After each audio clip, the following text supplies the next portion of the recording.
Hey babe, what was that noise? I thought I heard something too. I'll go check it out. There's a guy out here.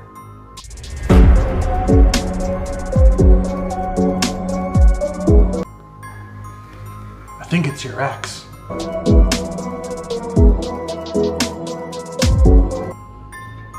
Yeah, babe, I'll get you something to drink. Hold on.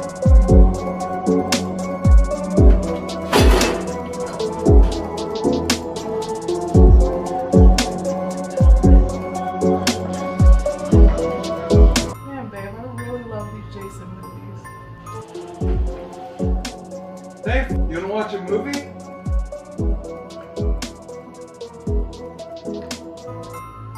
Man, these Jason movies are the best.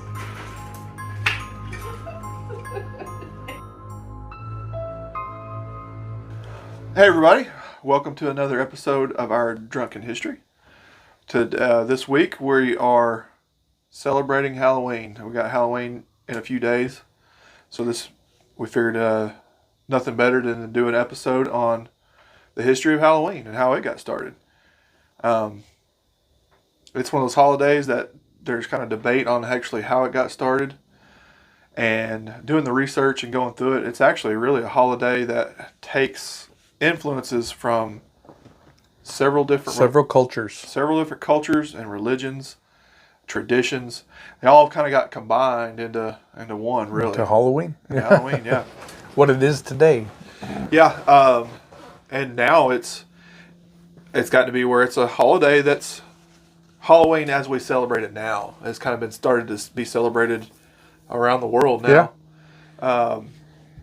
There's a lot of other countries though have their own traditional harvest festivals or fall festivals and stuff, and that's where a lot of this stuff El got Dia started. de los Muertos. Yes, and yeah, we'll get into that one. That's actually kind of interesting. That's a good one. That's a good one. Yeah. So from the research that I found, the Halloween, how it got started, it's still celebrated a little bit, but the ancient Celtic culture of Ireland. Before it was Ireland, it was the Celts or Celts. And there's a lot of spotty information that they was able to find, because a lot of that stuff wasn't written down. It was all oral history. But there was a festival that was called the Samhain Festival, or Samhain Festival, and it's spelled weird. I'll put it on the screen and show you how. And it was kind of a festival that they would celebrate basically the end of summer, the end of the growing season, and basically it was they looked at the fall and winter at that time, because this was thousands of years ago that they started. The fall and winter time was a pretty brutal, harsh time for people back then. Yeah. So it was kind of a festival to prepare themselves for the dark winter ahead, kind of thing. And there was different rituals and stuff that they celebrated, and some of them really they don't know for sure what kind of rituals or things that they celebrated and how they did it. But that was kind of the first fall season type celebrations that were associated with Halloween. Yeah. And then it kind of evolved from there. So yeah, if before we go any further too, guys, if you haven't already liked and subscribed to our video, make sure you hit that subscribe button so you can get updates and see our future videos. Yeah, we appreciate you taking time out of your day to watch and hopefully learn something. Tonight, as we have for most of our episodes in October, we're drinking Oktoberfest beer. This one's got an orange and black label, so it made sense. Yeah, it kind of fits the Halloween theme. Yeah, it's very, very fall-ish. There's a lot of controversy around Halloween, especially when you start getting into some of the more religious aspects of it. There's some people that feel that Halloween, especially when you get to some of the Christian sects of religion, that are really kind of against Halloween. Yeah. They think it's a pagan holiday. Demonic. Demonic. Yeah. But what a lot of people don't really understand or don't realize is a lot of the traditions and a lot of the things associated with Halloween actually are Christian traditions that actually have been passed down over the years. And one of those is, as Christianity spread throughout Europe and made its way to the British Isles and through Ireland and the Christian what do you call them, missionaries, when they encountered the Celtic people, they wanted to convert them to Christianity, but at that point in time they had realized that you can't just completely convert somebody that had never believed that way before. Yeah. And they kind of actually reached a compromise, and it's what some people haven't seen before too, was the Celtic people had these certain celebrations, and the missionaries basically convinced them, well, instead of celebrating your pagan gods with the celebration, why don't you just celebrate Jesus and our God with these same celebrations? I thought you were going to say that they rolled up with some mini Snickers. Yeah. And that's how they got them. And just bribed them with the Yeah, Snickers. just give them candy. Yeah. And that's where that came from. Not it, huh? Not it, but No. there's so so when you hear about some of the other traditions with the Catholic Church came out with, they had a celebration or a remembrance, they call it All Saints Day. Well, All Saints Day is on November 1st. Right. I knew that I did know. Well, so the pagans and the Celtic people and other pagan religions celebrated October 31st as their holiday to enter into the fall and winter. So All Hallows Eve. All Hallows Eve. So right. you're celebrating All Hallows or All Saints Day on November 1st. They're celebrating the All Hallows Eve the day before, and that's how that kind of evolved.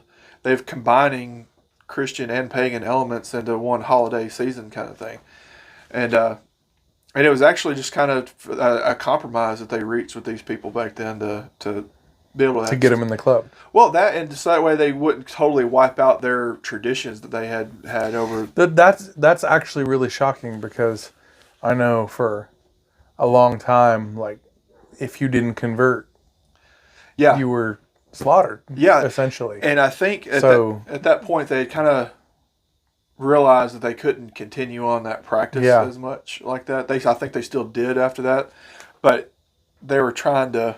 Maybe they just had a lot of respect for the pagans of Ireland. Well, the Irish are known to be fighters, so maybe they didn't. I've been in a fight with a couple of Irish guys. I believe I've had my nose broke by an Irish guy. Yeah, so. And you mentioned Dias de los Muertos, and that's part of that in Mexico and South America, where a lot of that is celebrated. They have a very heavy Catholic influence for that, and that's where that. And a lot of the original missionaries going into Europe were Catholic. Yeah. And that's how they pretty much, it was part of the All Hallows Eve and All Saints Day. The Dias de los Muertos is Day of the Dead. Is the November 2nd, I believe. So it's like the last day of the 3-day event. Yeah. So it all ties together as one big event. Yeah. I love the way sugar skulls look. Yeah. Those are so cool, so pretty, so intricate. And that's how so that's kind of the history of how the holiday got started. But then we have all these traditions and all these different things that we celebrate, and that's the sugar skulls. Yeah. And skulls or skeletons in general. A lot of these holidays or these celebrations were to honor the dead. Right. Or to honor their past relatives. And one of the things to represent a dead relative or somebody is a skeleton, and that's how a lot of that stuff got started. Was it wasn't originally a scary-ish holiday. It was a day to honor. Yeah, exactly, and it just a celebration of your ancestors. Yeah, and and it's kind of just evolved over the years, and its stuff gets added, stuff gets taken away, It's spooky. stuff gets bastardized and different things, commercialized. It's a commercial holiday, pretty It much is. now. Yeah, it is now. I hate that. The You know how Walmart throws out their Christmas shit in September now? They Yeah. did the Christmas creep. oh yeah, The same is true of Halloween. You know, you got Halloween stuff out in August. yeah. But what fucking kills me is nobody gives a shit about Thanksgiving because it's not a commercialized holiday. No, I mean the turkey farmers love it, but other than that, Other than that, yeah, like no one puts inflatables in their yard for Thanksgiving. Nobody dresses like pilgrims. no. The only place that puts on a big Thanksgiving decoration display is Hobby Lobby, because they're That's true. That's true. because they don't put out very much Halloween decorations because they think it's pagan. We will do a Thanksgiving show next month, guys, Oh, where yeah. we will sit down and eat in front of you. I'm gonna make a pie, Yeah. but that's one thing too. Pumpkin pie and pumpkins and stuff are huge with Halloween, and then pumpkin pie going into Thanksgiving. That's like one of my favorite pies. Oh, I love pumpkin pie. I don't eat pumpkin pie any other time of the year, but in the fall, I eat it between like Thanksgiving and Christmas, I will eat 10 pumpkin pies. Yeah, I'll probably eat a pumpkin pie a week between Halloween and Christmas or New Year's. I do love pumpkin. Yeah. Where did the candy thing come from? The going door to door and getting candy. Okay. What's the history on that? So that's actually that was another Christian tradition. So back in the old days, and this was heavy Catholic influence with this as well. I'm not Catholic, so don't come at me if I get some of these. Yeah, details neither one of us are, so give us a little slack. but some of that was, and some of their beliefs. You know, if you had relatives that have passed away or whatever, if you feel like they were trapped in purgatory, basically, that extra prayers or people praying for them on their behalf could help move them from purgatory. Get them into the right place. Get them in the right place. Well, so it started off, and this is also that they think Christmas caroling kind of started the same way as well. Same. Oh, really? They Listen to that, Hobby Lobby. yeah. So back in the day, they said there's a lot of times these poor kids would go door to door asking for I think they called it prayer cakes. And basically they're little cookies, and then whoever made them, they'd engrave like a cross into the cookie, and these kids would offer up prayers in exchange for prayer cakes. So they would go to people's houses, like, you know how when we were kids we'd go to the houses that had the good candy. That house is giving out full-size candy bars. Usually is the people in the nice neighborhoods. Yeah. So the poor kids would go to the nice neighborhoods and ask for prayer cakes. I think that's what they were called. Let me look that up just to make sure. Oh, okay, not prayer cakes. Soul cakes. Soul cakes. Soul cakes. So basically it was still the same thing. So That sounds like it would be like a mass marketed dessert soul cake. yeah. Down to Casey's to get myself a soul cake. Soul cake. And so yeah, they would offer up prayers, and that's also where kind of like trick or treat came into play. These kids, and it wasn't a trick as in I'm going to do something like bad. toilet paper your trees. They would say, Little fuckers. the trick for, and it was trick for a treat is what they kind of started off, and they would do they would sing a song or do a dance or something, and then these people would give them a cake. That's pretty cool. And they would offer up prayers for their loved ones or whatever to help them move on in the afterlife. And sometimes they'd even ask for money instead of cakes or whatever. And that's kind of where Christmas caroling, we'll get into that when we maybe do a Christmas episodes. But it's kind of the same premise. Carolers would go around and asking for money or donations for prayers or for the church. And they would sing songs or do dances and stuff like that. It's kind of the same. And they kind of both got meddled into one thing. Huh. That's pretty sweet. You know, make your finger disappear. Yeah. Do you want to do that? Oh yeah, the little thumb trick. yourself Yeah. a cookie? A soul cake. A soul cake. And so then the where do you think jack-o'-lanterns came from? Yeah, I don't even know. I never even questioned that. So it was another weird thing, and it goes hand in hand with the soul cakes. Have jack-o'-lanterns always been pumpkin? No. They have not. Okay, I was wondering that. So they started off as turnips. So That's a lot of carving on a little structure. that is. So is what they would do. Turnips, huh? Turnips. We're planting turnips out here in the corral for deer. This is think back. This is medieval Europe.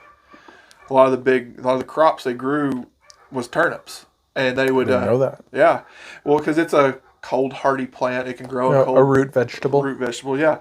And they would carve a turnip, and they said sometime eventually it might have evolved into faces or whatever. They'd carve out a turnip and put a candle in it, and it'd turn it into a lantern or a lamp. And and they would take these turnip lanterns with them when they went asking for soul cakes and prayers and stuff. So they would walk around with these turnip lanterns because they didn't have a real lantern. Yeah. And do their trick-or-treating under the light of a turnip lantern. If I ever have kids, I'm going to carve them out a turnip and tell them go do some tricks for the neighbors on Halloween. And everybody will be so fucking confused. Yeah, what's going on? Why is that kid holding a turnip candle? Yeah. And so the whole pumpkin with jack-o'-lanterns didn't really start until actually a few hundred years later when a lot of the people started immigrating to the New World or the U.S. where it is now, and they had pumpkins and stuff then. And so are pumpkins are native to North America? I think so. I think they are. Huh. But I know the pumpkin and jack-o'-lanterns didn't get really big until that time. So I don't know if they were native or if they just figured it out back then. Or do you eat pumpkin seeds? A lot of people eat them like... I've eaten them. There's not like some I eat all the time, but they're not bad. I don't care for them. If they're toasted good, so they're crunchy, like sometimes they're not, they're kind of chewy. They're weird. I don't care. Yeah. I've seen some people will grind them up and put them into like pumpkin bread or whatever. It's like little... I wouldn't do that almost either. Like, it's weird. I'd rather just... Pumpkin spice latte. I've drank them. They're okay, but they're not pumpkin. They have pumpkin spice beer, and I did not want to get one for this episode, but I'm not going to try that one either. No. That sounds terrible to me. You know what? But pumpkin spice doesn't actually taste like pumpkin. No, it doesn't taste like pumpkin because it's just the cinnamon and nutmeg and yeah, ginger. I know. That's what I mean. Yeah, like it's misleading. It's just it's not pumpkin spice. It's just spice. So the name for the jack-o'-lantern, that's actually an Irish folktale, and about a guy that tricked the devil. So you heard the old the devil went down to Georgia song. Well, so this is the Irish version. Charlie Daniels. Yeah. So there's this guy, his name was Jack, and he was known for being a con man, a drunk, a trickster, and just all around just not a very good person, but like, I mean, he wasn't a murderer or anything like that. Yeah. But he was a con man, basically. And a drunk. A petty criminal. A petty criminal, yep. So the story goes that the devil approached him one night and said that he had been basically too bad and that he was ready to collect his soul and take him to hell. Well, Jack said, well, I tell you what, I kind of agree with you. I've been a bad guy, so can you just give me one more thing before we go? And the devil's like, okay, what do you want? So he says, I'd like to have a drink before I go. So they go to a pub and they start drinking. Him and the devil start drinking. And they get ready to leave. The devil says, it's time to go. And he said, well, man, I don't have any money to pay my tab. He said, if you are the devil and you're magic, you could turn into a silver dollar or a silver coin so I could pay my tab. Yeah. The devil's like, yeah, I could do that. And the devil turned into a silver coin, and Jack scooped it up and stuck it into his pocket next to a crucifix, and the devil couldn't turn back into himself. And so Jack said, I'll tell you what, I'll let you go, but you can't come back for another year. You can try again next year. The devil's like, all right, if you'll let me out away from this crucifix, I'll come back next year. And so he lets the devil out, and the devil comes back the next year and says, all right, it's time's up. It's been a year. It's been a year. And Jack's like, yeah, all right. Well, I'll tell you what. He said, tell you what, I want one more thing before we go. And Devil's like, all right. And he didn't learn his lesson, I The guess. Devil's very easily... Very naive, I guess. Yeah. He said, I like an apple from that tree over there, but I want that one, like, way up there on the top. And the Devil's like, all right. And he goes over there, and while he's distracted trying to get this apple, Jack puts crosses all around the tree and he can't get out. Can't get down. Can't get down out of the tree. So he's got the devil trapped, and then he says, "I'll let you loose, but you're never. I'm never going to go to hell. You're not going to. I'm going to be safe from ever going there." And the devil's like, "All right, fine. If you let me go, let me out of these crucifixes, then I won't ever take you to hell." So he lets the devil go, and then Jack continues on his ways of being a con man and drunk and all that.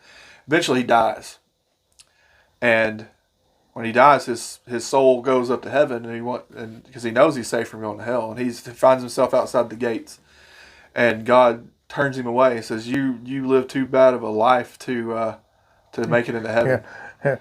Seat's taken. Yeah, seat's taken. So he's like, "Well, shit, I don't want to just live out in purgatory, basically." Right. So he goes down to hell, and he talks to the devil, and he says, "Can you let me in? I don't want to be alone." And the devil's like, "Nope, I made a deal with you that I would never let you into hell, so you're going to..." honoring my deal. I'm honoring my end of the deal.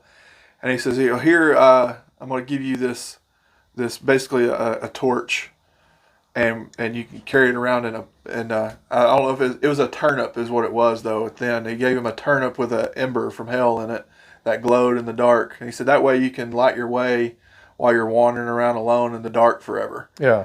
And then he was Jack of the Lantern, or Jack-o'-lantern in Irish. Oh, okay. So he was condemned to carry a torch. That's why it's got in the the dark. apostrophe. Makes sense now. Yeah. Huh. So, and then I guess they still say that's an Irish legend. In the fall, you can see a glowing light through the forest in different places of Ireland, and that's Jack of the Lantern wandering around the dark. Yep. Oh, that's a good story. I mean, it's shitty for Jack, but Yeah, he's still wandering around to this yeah, day. the guy's lost. Getting back to Halloween. So, one of the big Halloween traditions that is celebrated huge now, or it's a big industry, is costumes. Yes. People dressing up. And so back when it was the pagan holiday, and when it was first influenced by Christianity, All Hallows Eve, All Saints Day, that time of year, a lot of the beliefs was that was the time of year where the spiritual plane and the earthly plane was like at its closest. Like it was a thin barrier, and spirits, like that's where the Dias de los Muertos comes from. Dia de los Muertos. A lot of them believe that their spirit relatives could come visit during that time, because the separation between us and them was at the thinnest at that point. Okay. And that's how some of the Halloween feasts and stuff, like they would leave out food for the relatives. Right. And Yeah. stuff like that. But because of that, they believed also that not only could their relatives come visit, like their dead relatives, but they also thought that probably evil spirits could come across at that time too. Hey, bud. So some people, if they didn't want to be recognized by either relatives they didn't like, or be recognized... Oh, that they would wear a costume. They would wear a costume or a disguise to either hide themselves from evil spirits or hide them from spirits they didn't want to have contact with.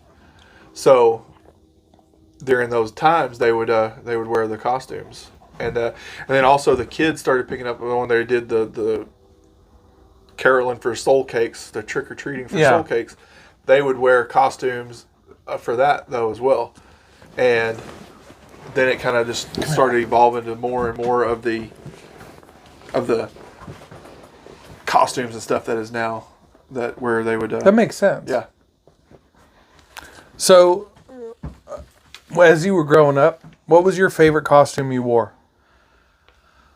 Oh, my favorite costume that I wore. Man, I'm trying to see. I grew up pretty poor, so like we didn't go like buy a lot of costumes. There's a lot of times I had to just make my own or improvise with what I had. Yeah.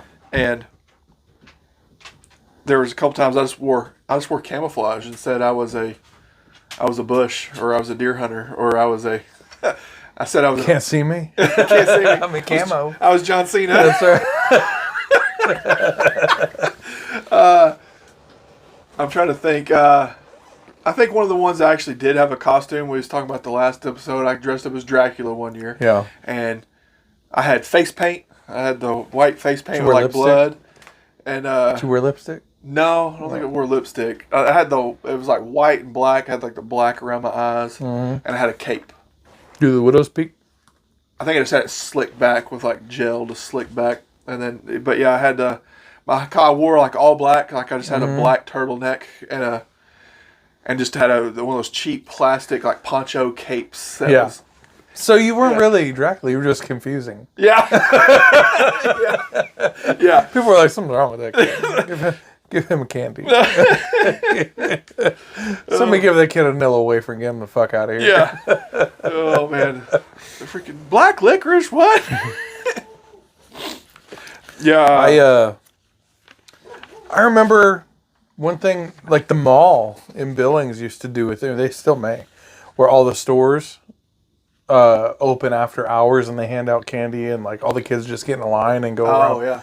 And I dressed like Jason for that one year. Jason's very generic. Like that's not a good costume. Yeah. But I did that.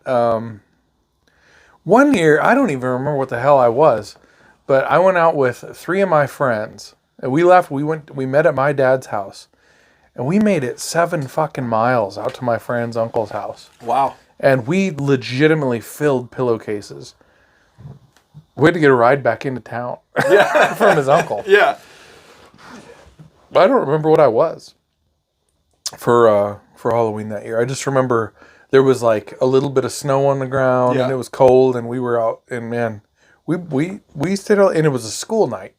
Oh, okay, yeah. So we stayed out like ultra late on school night, and then had to get a ride back into town from my buddy's uncle. So we put on some steps, man. I remember there were several times growing up when we go trick. I lived in a rural area, and houses, a long ways apart. Yeah. And usually a bunch of us kids that kind of lived in that area, one of our parents we'd just all be the chaperone. Just pile up in the back of a truck, and they would just drive us house to house, and we'd just unload out of the back of the truck and run up to the house, like 10 of us, and then climb back in the back of the truck and drive to the next house. Mm-hmm. So it was a big all-night affair doing that, though. So I live on a road that's out of town. So we're on, I guess, I don't know if I would call it a subdivision, maybe. Kind of is, but it's kind of. Yeah. But it's like a one-off. Like there's nothing else really around here like this. There's a cattle ranch over here, and then there's, I don't know. It's just, it's out from town a ways. But there's 9 houses on my street, and there's a bunch of kids. And I've lived here since 2016. I have yet to have a trick-or-treater. Really? Yeah. Never had a trick-or-treater here. You just need to have a big... So that's one of the things... But that's the thing is, like, I always thought, like, the porch light thing was, like if you have your light on, like, that means you're giving out candy. Kids don't give a shit out here. Maybe I freak them out. I don't know. Well, I mean, that's what we used to do, too, when we got older. We would actually go into town or some of the bigger towns and go to the actual real subdivisions and walk house to house because the houses were close enough together. Maybe that's what they do or something, too. Well, I'm sure they do, but I mean, shit, even when I was a kid, because when I grew up, we were poor. Yeah. And my dad and I lived in a trailer court outside of Billings. And, we would still trick-or-treat the neighbors we knew. Yeah. There's 9 houses on the street. I know everybody. Yeah, exactly. So, I figured that the neighbor kids would still come knock on, but they never did. One time when I was in Vegas on Halloween, I lived in a gated community, a really nice neighborhood. Yeah. And I was changing the headlights out in my truck. And one little kid came up while I was laying under my truck asking for candy. Only time I ever had a trick-or-treater in Vegas. And the kid didn't speak English. He spoke just Spanish. Oh, wow. So I gave him a fuckload of candy. Heck yeah. Yeah, I was like, here you go, little man. Like, thanks for being my... Like, I felt included. Yeah. Well, that's the one thing. When we lived out in Vegas, it was great. Our neighborhood that we lived in went all out for Halloween. Really? And is what we did with our kids is we would just leave the candy bowl out on the front doorstep with the sign says take some, yeah. Because we would, our neighborhood, there was 500 houses in the neighborhood probably, and they would shut the streets down and do. That's really cool. Parties out, like every house would have like people out in their driveways, and whole streets would have parties and stuff in the driveways. But we would have the kids in a wagon, and we would just walk. Me and the wife would we'd have our drinks in our Yeti cups, and we would go for. That's a good time. Pull the kids in the wagon, but we could tow the kids when they got tired in the wagon. But then the kids would literally fill up pillowcases with candy. Yeah. We'd dump them in the wagon so they could make more room and stuff.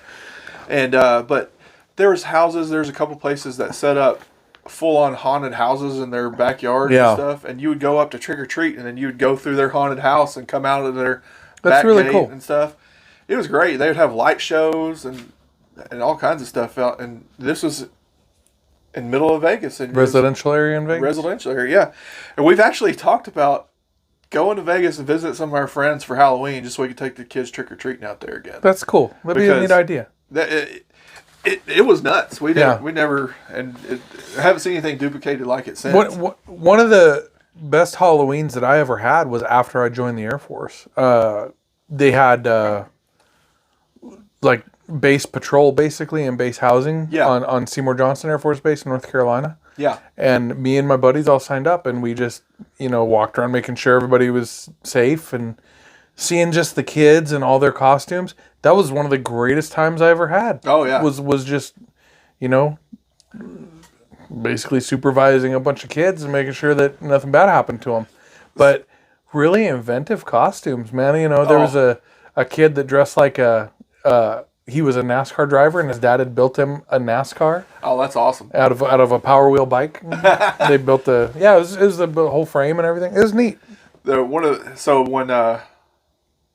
I was in the Air Force, we didn't have kids yet at that time, so it was just me and my wife in base housing, and we'd always have the candy for the trick-or-treaters, but one of the things I loved doing at that time before I had kids was I would dress up like a scarecrow or a mannequin. And sit outside? And sit outside to scare trick-or-treaters. We did that one year. It was, because one year I did it, scared a bunch of trick-or-treaters, and I just sat in a lawn chair in my front yard with a candy bowl and dressed up like a scarecrow. And the next year, I put a real scarecrow in the lawn chair with a candy bowl, and then I hid around the corner with like a chainsaw and like dressed with a Jason mask. You're a dick. So they saw the guy in the chair with the candy bowl, and it's like, oh, it's him doing it again, and it was a real scarecrow then. It's like, oh, now where is he? So that's awesome. It was fun. I had a great time scaring little kids. Did you ever, when you were in Vegas, did you ever go to Fright Dome? No, I don't think we ever did. You remember Circus Circus had Adventure Dome there? Yeah. During October, they turned it into Fright Dome. Yeah. And it's like a big ass like haunted amusement park. Yeah. I did that one year. That place was really cool. One year we did go to one of the, my wife and I, we went to one of the strip clubs for Jesus. So how was that? Well, so they put on a haunted house. It was an adult haunted house, and it was nuts. I can't even imagine. So of course they had like zombie strippers in there or whatever too. But the thing I remember the most was a midget guy. Well, okay, I think it's called Little Person. A little person came out with or not PC with a. I don't even know how to basically imagine like a weed whacker, weed eater, right? But instead of the weed whacker attachment on the end of it, it was like this giant ass, like 24-inch long dildo that. Jesus Christ! And he was chasing. This guy was carrying a weed whacker with a dildo on it, running around chasing people in this haunted house, and he was dressed up like a clown, I think, and he was like a little mini clown That's terrifying. with a gas-powered dildo. That's terrifying. Yeah, but it was one of those too where you had to sign a waiver when you went in. And they would slap you or grab you when you went by and stuff. And like we went down the staircase and people grabbing your ankles and stuff. I remember my dad taking me to a haunted house. It was the first haunted house I ever remember going to, and I cried. Like we had to leave. Oh man. Yeah, I got so scared. But my dad was like, like my parents split up when I was 2, so like I chilled out with my dad a lot of the time as a kid, and he was like, you know, fuck it, let's go do this crazy shit, you know. So we did that haunted, and I was like looking back, I can think he would probably say now, like, yeah, you were way too young to be exposed to that, but like at the time it was like, this is gonna be fun. I tell you what, so last year, so my daughter's travel softball team put on a haunted house as a fundraiser. And so it was like all the parents, all the softball girls, their siblings and all that. We all got together. There was like 30 of us all got together and we put on this big haunted house for the whole month of October last year for a fundraiser. But all the parents, we all had to play like characters in this haunted house and stuff, and that's dedication. It was, but you know, I started off like I was like, this is dumb. But by the end of it, I had a really good time. So I ended up playing a demon Santa Claus in this haunted house, and it was actually the haunted house was in this old funeral home, and in that old funeral home they had this like living room, and it had a big fireplace and stuff in it. So I dressed up in a Santa Claus costume, but with like white face paint and like blood in my beard and all that. And so my daughter played like Cannibal Santa, basically. So my daughter loves Halloween and she loves all the haunted house stuff. So she was all for it. So she was playing a murder victim, and I had my daughter on the floor of this living room that had the fireplace going, a Christmas tree, but it was playing like really creepy Christmas music. It was like out of tune, like piano Christmas music. And people would walk into the room and I'm like, it looked like I've done murdered this girl laying on the floor right here. And it's like an adult haunted house. Oh, it was. But we had little kids come through there and they cried and they I bet, yeah. But they'd have people come in and you sound like a terrible parent right now. Oh, she loved it.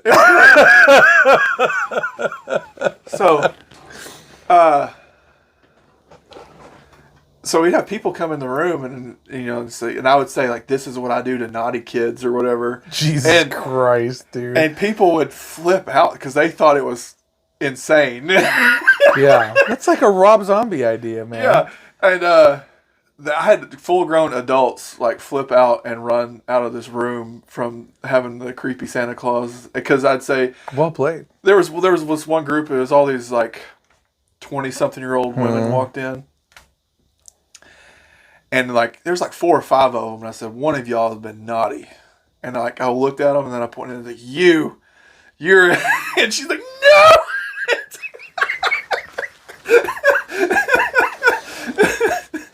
Yeah, I have an idea.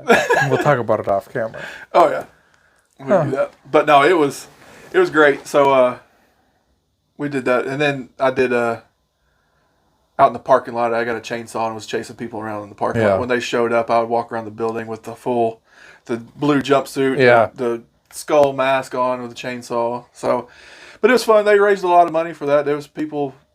That's awesome. It was pretty fun, but it was definitely one of those like. All the kids involved with it. I mean, we had little kids we had this one little kid locked up in a cage. Yeah. And he thought it was hilarious because when people would walk in, he would grab the bars like, let me out. And people were just freaked out by that kind of stuff. And that's awesome. Yeah. We had some good actors. There you go. Maybe have some people that might see on a movie one of these days.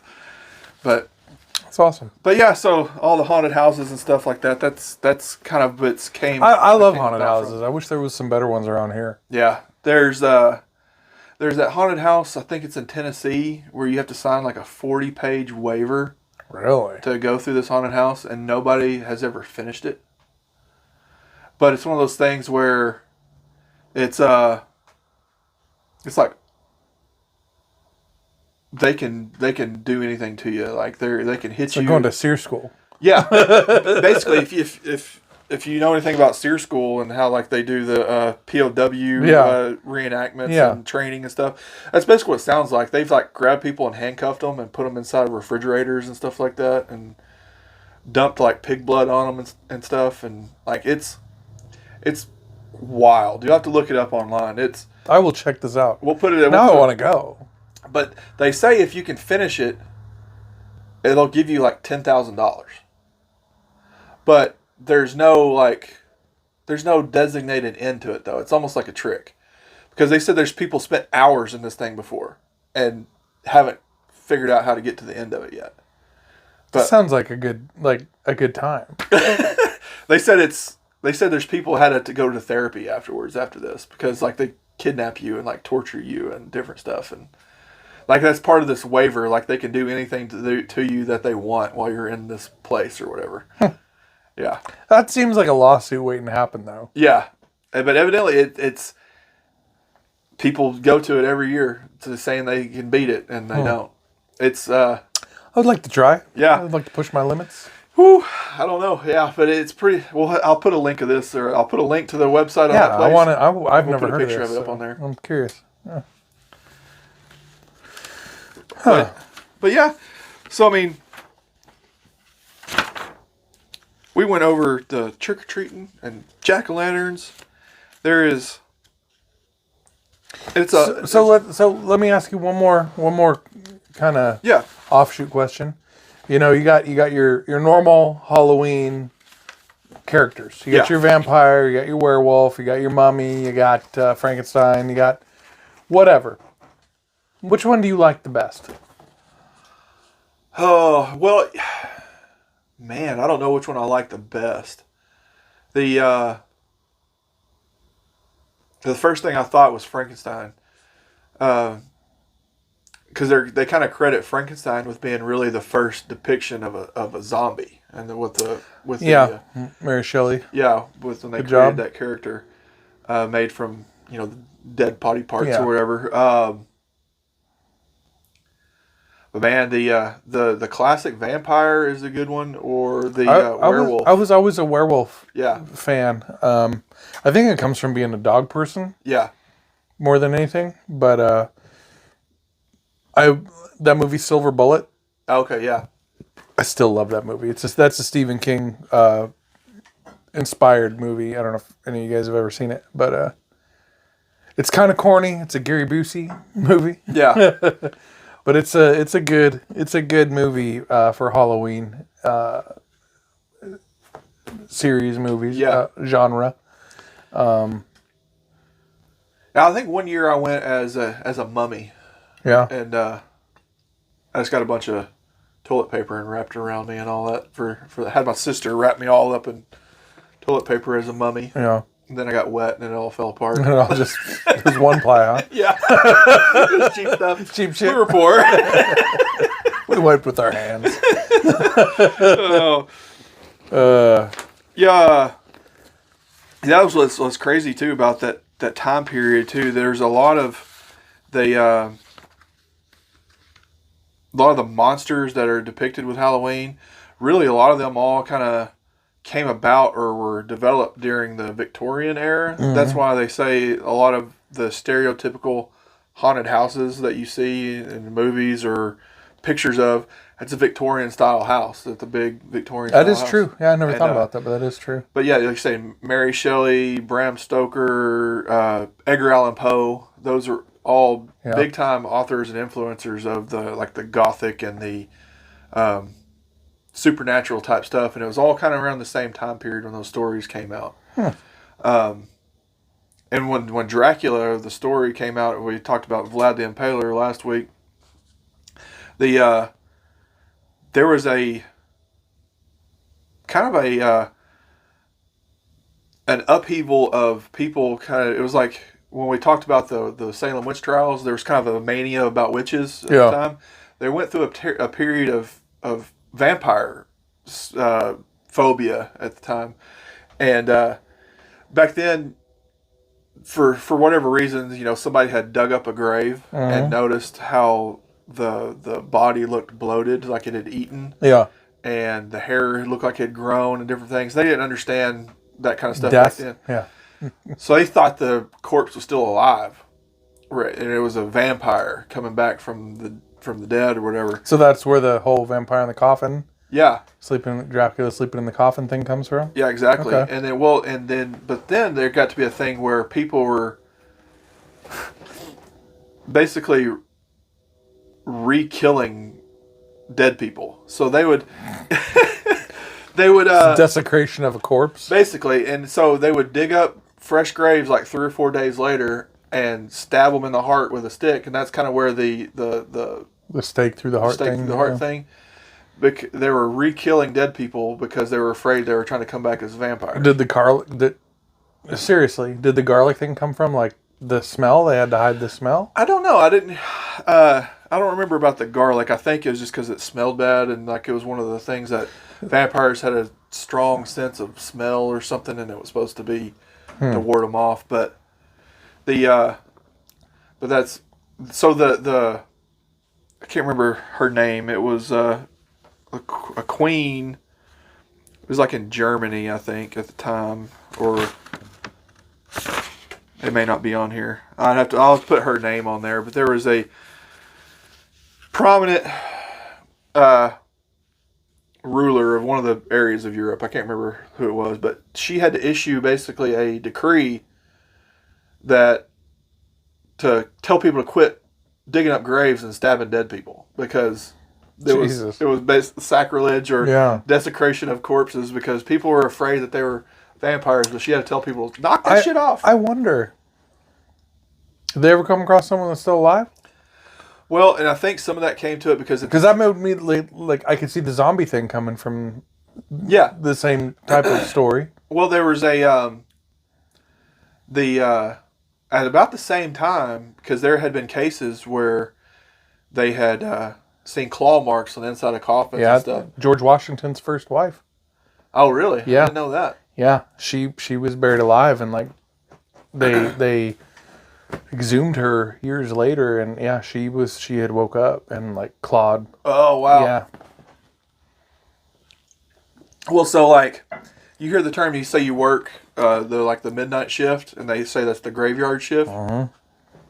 That came about from there was actually they started putting a night watch at graveyards, and it was kind of twofold. There was the kind of security guard for grave robbers that would dig up graves and steal jewelry, steal organs and shit. But it was also at the time they started when they figured out that some people had been buried alive. That's where the term dead ringer comes from. The little bells. They'd attach a bell to the headstone with a string into the grave. Yeah, and if you woke up and you weren't dead, you were supposed to ring the bell, and then they come dig you out. But if you see someone that looks just like somebody else, that was kind of that person isn't here, so it's a dead ringer. They look just like the other person. And then if you were working the graveyard shift, you were the security guard at the graveyard listening for the bells to ring. Yeah. And that was kind of the same way, too, about going into that. The tradition of having a wake was... To make sure you were dead? To make sure you're dead. They would have you people at their living room, or they would bring the dead person and put them on display at their house. And they would set up a person, you'd take shifts and would set with a dead person for 2 or 3 days to make sure they were dead. Yeah. And it was like having a wake, because some people had woken up. Yeah, I mean, it makes sense. Yeah. That would suck. Yeah. that would really be shitty to like. Could you imagine waking up in a fucking grave? Oh man, yeah. Like that could be my worst fear. Yeah. Waking up. There was a did you ever watch that show Tales from the Crypt? Yeah, a lot. Oh yeah. There was one I always remember, and it was a guy he was like a mad scientist, and he got somehow, a cat has 9 lives.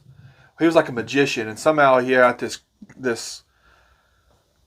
He was able to take the 9 lives from a cat and give them to himself, and that was part of his magic show. Was he would actually he would die? So he did 8 magic shows, and then he was actually like trying not to die.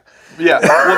Well, he did. So that was the end of it. So he did these 8 magic shows, but he lost count. He actually miscounted. And like his last show was being buried alive for like a week. Yeah. And they were supposed to dig him up at the end of the show and see that he was still alive. But he started going through the different shows, and it's like, shit, I miscounted. And he was on his 9th life in the grave already, and he was in there. And then the show ended. He had his like Zippo lighter lit. And he's like, shit, I miscounted. And the lighter goes out because like all the oxygen was gone. Yeah. That's terrible. Yeah. That was a good show. Yeah. Those were good. Tales from the Dark Side was good. Oh, yeah. Even though the intro still scares me. What was the Rod Serling fucking Twilight Zone? Oh, yeah, the Twilight Zone. That was a great show, man. And some of those shows were really creepy. And, They were, You would think some of those stories... Really psychological. Yeah, it was.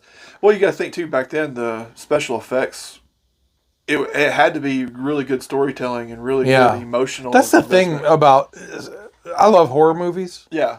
But, like, jump scares they're okay. Like, don't get me wrong. Well, like, it's okay if there's just, like, one or two, but like, psychological... Yeah. That's real terror. Like, that's good shit, yeah. Yeah, because there's some of those movies. One of the ones that I remember that always really creeped me out was Event Horizon. Yeah, I remember that. That movie fucked me up. That was a really good I was afraid to go down like a dark hallway for the longest after watching that. That was a good one, yeah. Have you ever seen The Haunting of Hill House? I haven't. I've heard that's really good. Dude, it's fucking really good. I've heard that was a really good, scary... It is, and it's got the jump scare stuff, but it is psychological as fuck. Really a good show.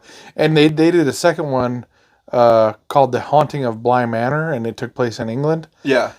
It wasn't as good. Oh, okay. But, I mean, it was worth a watch. Wow. Haunting of Hill House, you'll like. You guys should watch it. Me and my wife had talked about watching that. Yeah. It was it's on our list to see. Yeah, you'll like it. But yeah, really, over the years, all these different traditions have all kind of been mashed into one big thing, and you know how it all started being more and more commercialized. Yeah. So that's one of the things of being a commercial holiday. One of the statistics that I didn't realize was so significant was of all the candy sold in the United States, 25% is sold for Halloween. That's a lot of damn candy. That is a lot of candy. So yeah, 20. That's like almost like. What's your favorite candy? Oh man, pretty much most of all the Reese's products. I love peanut butter chocolate. Are you a student at Reese's U? No, I didn't know that was a thing. I am. Really? Yeah. Go on the website. You'll be a student at Reese's University. Student at Reese's U. You can buy all kinds of shit like alumni fucking clubs. That's awesome. Seriously. Oh yeah. I did it one day. Just out of curiosity. Yeah. Yeah. I like peanut butter stuff. I'm not real big on candy. Creepy shit happening with the door. Yeah, we're sitting here talking about ghosts and goblins. Yeah, fucking the door opens. Go away. Go away, Dracula. Yeah. No, I'm not a big candy. Like, I don't eat a lot of sweets. If I do, it's pastries tend to be my thing. Yeah. And ice cream. But as far as candies go, man, I love Starburst. Okay. And then I would have to agree with you on the Reese's thing. But let me ask you one thing: left or right Twix? I just I'll do it two at the same time. Yeah. I'm a right Twix guy. Right Twix guy. Yeah. Always to the left. That's right. Right and left, right here. That's right. Here we go. Oh man. That's some pretty good commercials though with the left Twix. And they're right nice. Twix yeah, factories, they're fun. Yeah. Are you one of those guys that with a Kit Kat, do you just take a bite out of it, or do you break each individual one off? I don't like. So I'm not like OCD or anything, but I don't like chocolate on my fingers. Yeah. So I just eat the whole thing as fast as I can. Yeah. But I don't eat. I eat chocolate like legitimately, like maybe 3-4 times a year. See, that's the thing is like, I don't have a sweet tooth. Like I've never been a candy eater. Like For me, Halloween Yeah. was always more about like the adventure Yeah. than the prize. Like it was always the going to houses, and I didn't give a shit about the candy afterwards. I would eat some, Oh yeah. but like most of it would go in the garbage. Or my dad was a big regifter of candy. He would just save it and then hand it out the next year. Oh yeah. Like well, with us with the candy, like growing up kind of poor, like we didn't. Our parents didn't really ever buy us candy. They did every once in a while for like birthdays or something, but Halloween was our big where we got to have the Yeah. candy and stuff. So Did you see that video of that family that put the potato out? and then it was like it'd been a race to Yeah, they would put out like a bowl of candy and then a potato on the top, and the kids would like run up like, "Ah, the potato!" awesome. That shit had me fucking dying, dude. One year, as this happened in Vegas, we had a big bowl of candy, and we ran out of candy, and we thought that the trick or treating was kind of over with, but it wasn't. You had a second rush. We had a kind of a second rush, and we didn't have any candy, and I said, "I'm just gonna start giving out canned food," and I grabbed a bunch of just like a can of tuna fish and a can of chili out of the pantry, and my wife said, "Don't do that. Just turn the porch light off." But I said, "Well, we've got trick or treaters here at the door already. I can't turn them away." So I gave one a can of food, and they're like, "Yeah, chili," and like, That's awesome, man. and my wife was so embarrassed. She like had the red face. She's like, "Why are you giving canned food?" So I have this cousin Sam who's 10 years younger than me. She's awesome. But so my aunt and uncle used to bring her to my dad's to trick or treat, and she would be in her costume, and my dad would always pretend like he didn't know who it was, and he would give her like a jar of pickles and like a can of refried beans, and Sam would always be like, "Uncle Ron hands out the weirdest stuff." The trick or treaters, because she thought he didn't know who it was. Yeah, it was great. Oh, man. that is It was amazing. awesome. Heck yeah! Handed out 50 jars of pickles that day. All Vlasic. Oh, man. Oh shit! Yeah, we may have to try to start the potato thing around here or something. I know. I thought that was so creative. I loved Yeah. it. I got the potato. Dress it up like a potato head or something. Yeah, Put it a was little, so cool. Put a little witch's hat on it. Oh man, but yeah. So Halloween, it's have a tradition of, going back over 1,000 Very years. celebrated. Yeah. And, it's a lot of history with it. A lot of history, a lot of traditions that go back on both sides of pagan and Christian. Yeah, So I think it's definitely a holiday that can be celebrated by everybody. absolutely. And then now with all the costumes and the haunted houses and all, it's starting to get big with it. We should do a haunted house here. We should. That'd Here be good. in Fort Smith. We need to do That'd be that. fun. It's getting big in Japan now. It's kind of Halloween's kind of. I didn't know that. They got some weird shit over there too. They have that fucking suicide forest and stuff. Oh yeah, we'll have to do an episode on that. That'd be a good one, yeah. On that. But yeah, it's grown in Europe now too, but a lot of it too is, they call it an American holiday though. Still, like the Halloween as we know it now is known around the world as an American holiday. I didn't know that. Yeah, a lot of, especially in Europe though, they still have a lot of their traditional Halloween rituals and festivals and stuff. But it's came a long way. My family used to do the corn maze in Montana. That we went took the kids to one last year. Yeah. The pumpkin patch and the corn maze. So one of the big things we can kind of wrap up with this. I think one of the big things that comes out around every year for Halloween is contaminated candy. It's true. And there has been a few people do some research into the tampered candy and contaminated candy, and from what they have found, and if somebody out there watching this can come up with some sort of evidence otherwise, a lot of the worry and paranoia that comes with that has been a little bit unfounded. There has been cases where there has been kids or people come up sick with candy, but it's been local cases where the victims were known by the people that... So it was vindictive. Vindictive, yeah, not just random people. And there's been cases where kids have gotten a hold of candy that was like edibles or drugs. Fucking rainbow fentanyl. But that's the big worry this year? Yeah. And in the past, the cases that they had found that, it was actually the kids that had gotten a hold of their parents' candy that was should have been a hold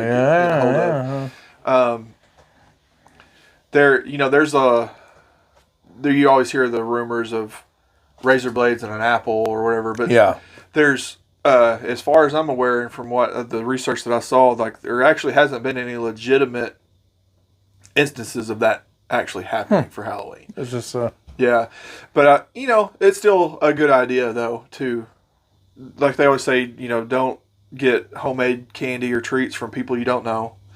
When you do your candy, make sure it's prepackaged, not been tampered with. Yeah. So it's always good to know, and just parents check your stuff out and don't let your kids just have free reign of it. Yeah, just take care of your children. Yeah, but they seems like they say it always.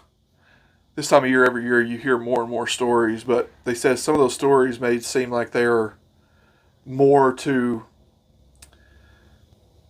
instill caution in the people versus really actually happening. So yeah, so I don't know. That's how a lot of things are, though. Yeah. People overstep their boundaries as far as caution goes. Yeah, because I know there was one old lady that we used to always trick or treat with, and she made the caramel popcorn balls, like homemade, and those suckers were big as your head almost. And they were great. They were awesome. Yeah.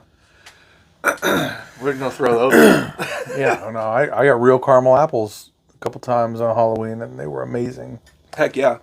Yeah, you don't see people, I guess probably because of those scares or those people that are concerned about that stuff, so people quit doing the homemade treats and stuff now. But that's a lost art, homemade trick-or-treating treats. Yeah. We might make some soul cakes this year. Oh, yeah. Me and Keisha will look up the recipe. Yeah. I think they're just sugar cookies with a cross poked in them.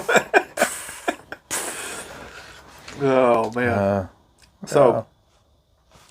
I think, do you have any other stories you want to share or any other traditions or anything like that? I will say, one time when I was, I went home on leave, and this is pretty dumb. I went home on leave over Halloween, and I ended up dressing like a pig.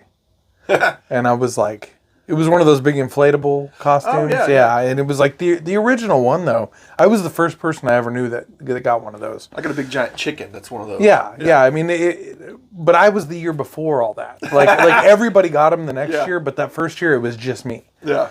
But I went home on leave, and I wore that big-ass costume, and I went out to this bar called the Wild West in Billings. It's closed now. But I ended up coming in second in this costume contest. And I ended up, me and all my buddies from high school had met up. We were all having a good time and partying. And my ride was my friend Mike, who he ditched me and left me there. So I had to call my dad at like 3 a.m. Oh, man. For a ride back to this hotel that we had all stayed in, that we were all staying in. And so my dad had to come down and pick me up. And he said, what are you wearing? I said, I'm like 6.5 foot tall pig. And he was like, what? And I said, yeah, man, I'm drunk 6.5 foot tall pig. So he came, he picked me up, and he took me down to this hotel and dropped me off. And I got in, and my friend Jesse and his at the time wife, Tristan was her name. And we all went to the pool. And I got blackout drunk. Oh, man. And all I know is I woke up the next day with a broken foot. And so the rumor is, and I do remember, I ran into my friend Jordan's little sister there, Abby, and one of her friends. And one of her friends is not a small girl. Oh, no. and she was in her costume, and she was wearing these like stilettos, and she stepped on my foot.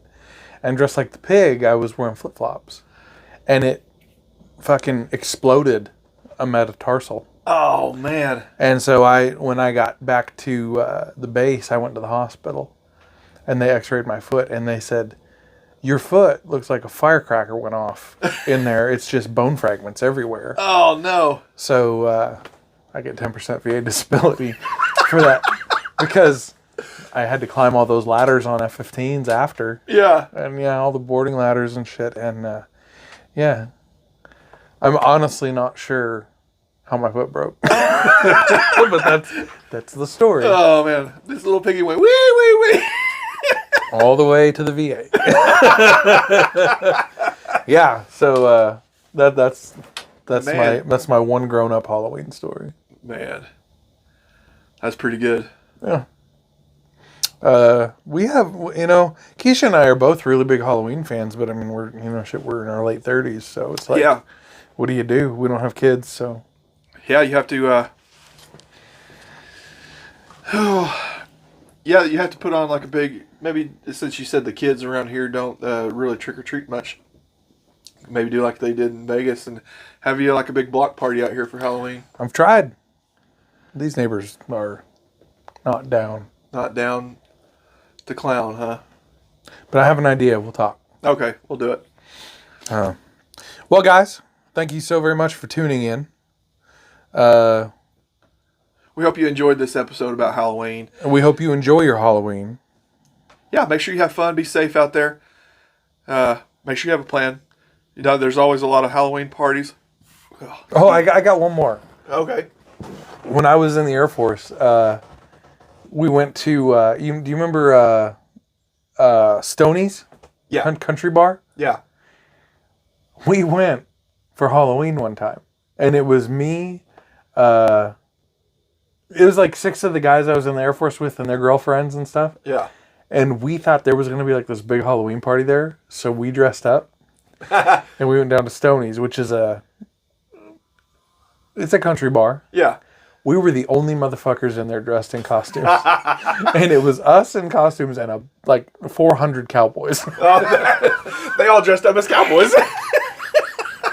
They were like there was a lot of fending off fights that night. Because we looked like a bunch of assholes. Oh, man. That's awesome. Yeah. Did he all dress up like Indians? But my friend JT got one of those blow up ones where he was a bull rider. Oh, that's awesome. Yeah. It was ridiculous. Oh, man. Anyway. That's, I guess, always the fear that everybody tells you it's a costume party and you show up and you're the only one in costume. That's how we felt. Yeah, that is how we felt. Maybe leave a comment and tell us a story if you ever showed up at a Halloween party and you're the only one in or costume. just tell us what your favorite costume you ever wore was. What should be a poll.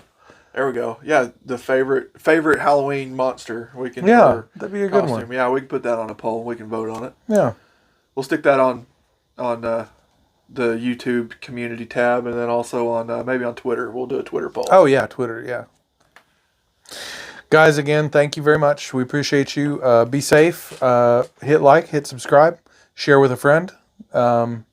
Give us a suggestion. The lean times are coming up. We're about to get into fall, and we're going to be chilly out here in the shed doing this, and we would appreciate some new ideas, a little new thinking. We've got several ideas in the pipeline, and we're always looking for new ones. We'll finish up our season 1 coming up at the end of this year with our first season of our Drunken history. So we're excited about it. We've got a lot of more stuff planned, and hopefully we're just continue to get better at it. Maybe we can get a few more guests on the show. I mean, I've got some feelers out there trying to find us some guests. Go on the road a little more. Yeah, go on the road. There we go. So we hope you guys enjoyed it, and stay safe out there. See you guys. Have a good one.